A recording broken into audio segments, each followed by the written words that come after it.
Okay, I have an ME-1 here. It's plugged in. How I did that is I have a digital Cat5 snake. It's just a long Cat5 basically that I'm running all the way off one of the stage outputs, because the only ME-1 output is off the mix rack and through all these on stage outputs. I couldn't do that directly from the surface, or I haven't figured out how to. I don't think you can. Anyway, took it off the stage, ran it all the way here. You'll see a configuration, which is just the name of the config file that's on it.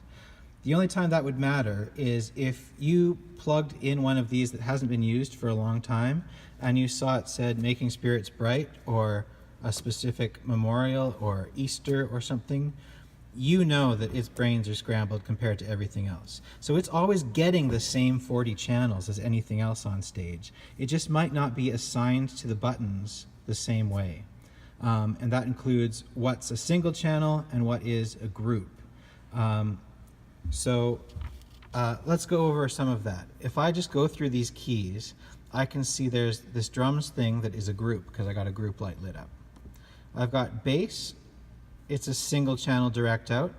And if I change the name of the bass channel on the board, it will change the name here within 2 seconds. I just tested that it follows about 2 seconds later for the actual naming of channels. Piano is a group. Some people might not know that because they haven't used it, but if I click group on piano, I've actually got piano low and high in here, and they can be panned independently.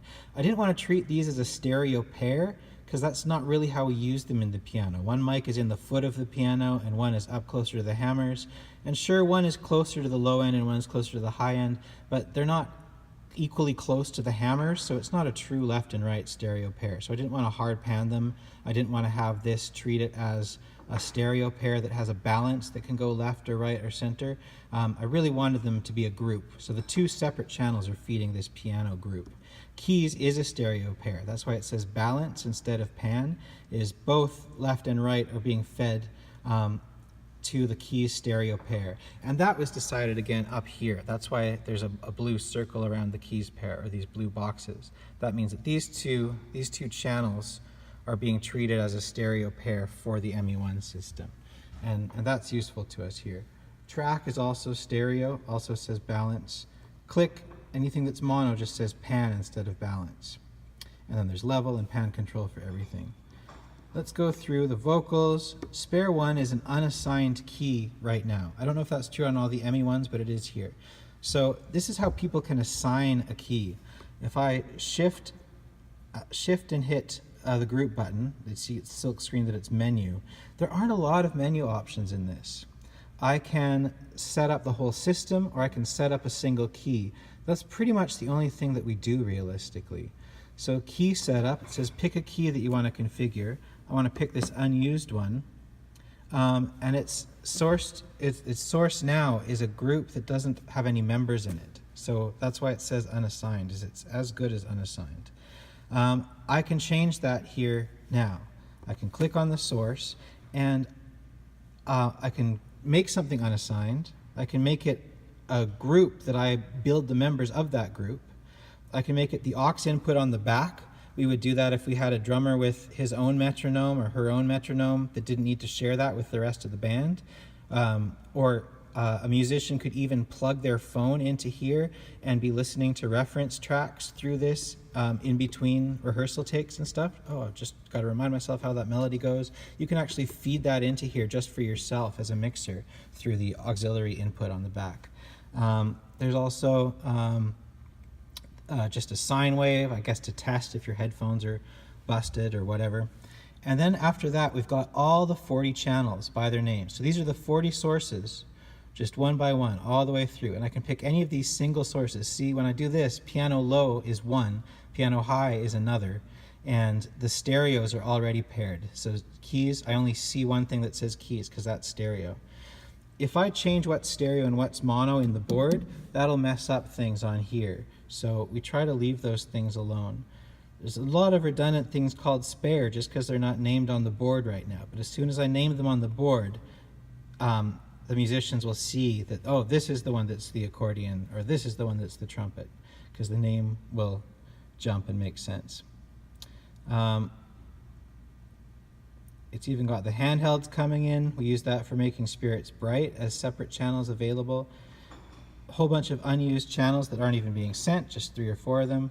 That effects return 4, which is vocal reverb, and that talkback mix is the 40th input to this whole thing. So I can pick any of those. I can say handheld 1, please make it so, and this button is now handheld 1. Can exit right out of this menu, and handheld 1 shows up there. And I will go back to unassigning it now.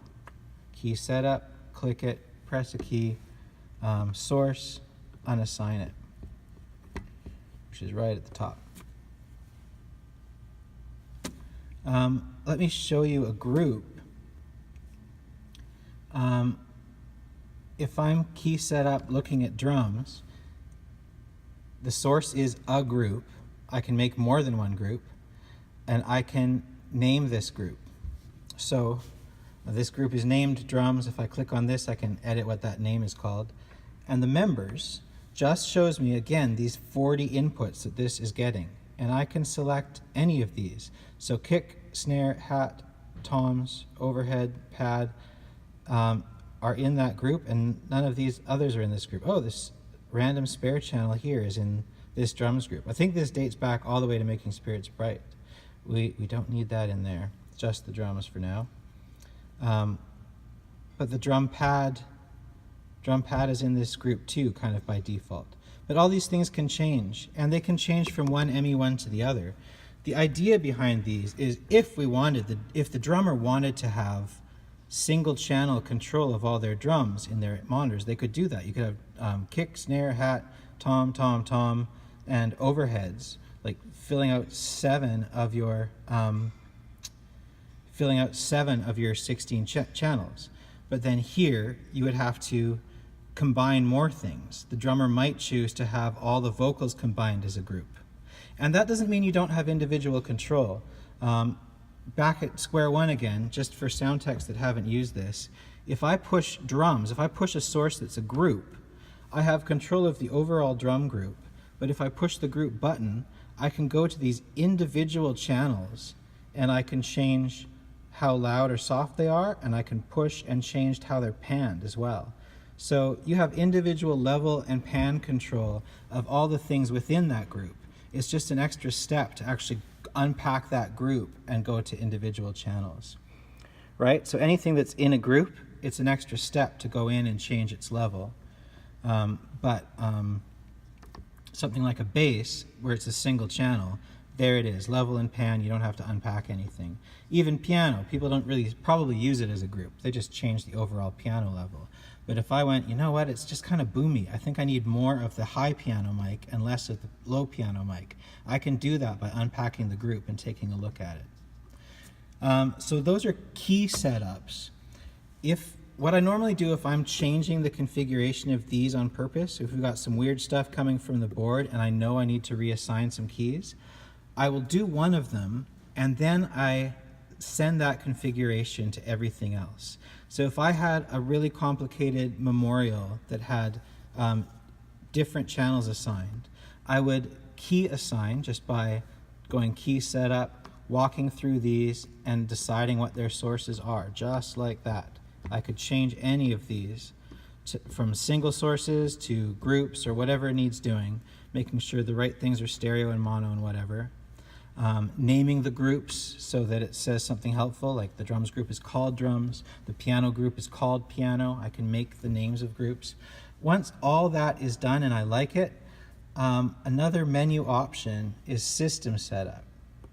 Here I can give the configuration a name and I can change it to something else for that special event. I can just click on this and give it a new name. And then what I would do is export it to a USB stick. I just use the USB stick that normally plugs into the board for recording. Plug that into the back here, and I can export this configuration to the USB key, and then I go around to all the other ME-1s that are getting used. I go into the same system setup menu and import off the USB key when it's plugged in. So that's the process if you want them all to conform to each other, is you just save the configuration to a USB stick from the first one you set up, and then blast that around to all the ME1s manually. I just walk in and plug in the USB key to all the other ME1s and import that configuration. But anyone can do that themselves manually.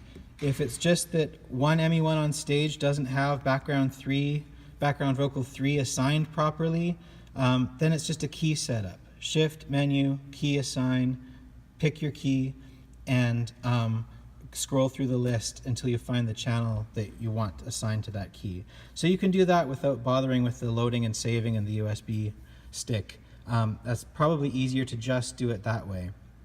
And that's what I do as well.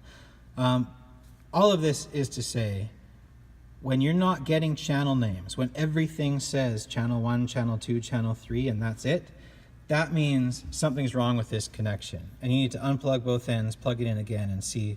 It just means one of the pins in here isn't seating properly, and it needs to be rebooted. So it really should be an all or nothing situation.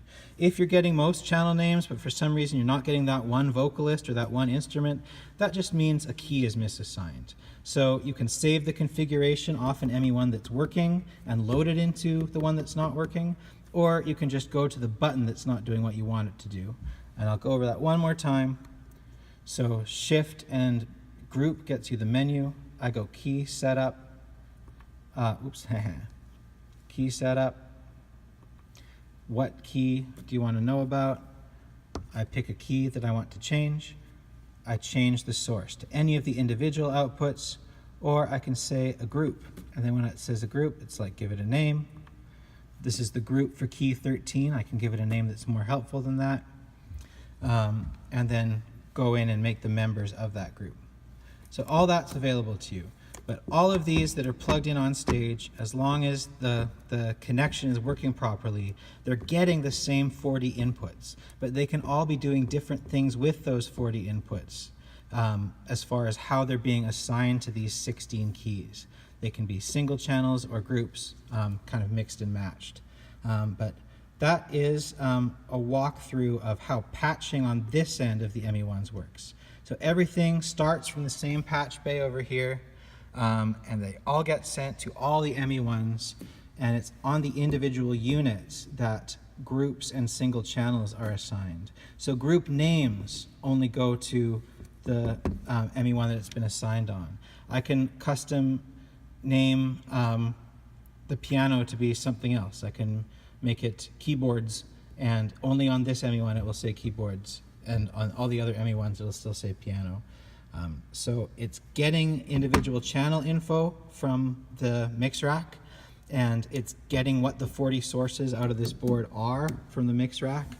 But what the groups are named and what is assigned to what key is happening within the individual units.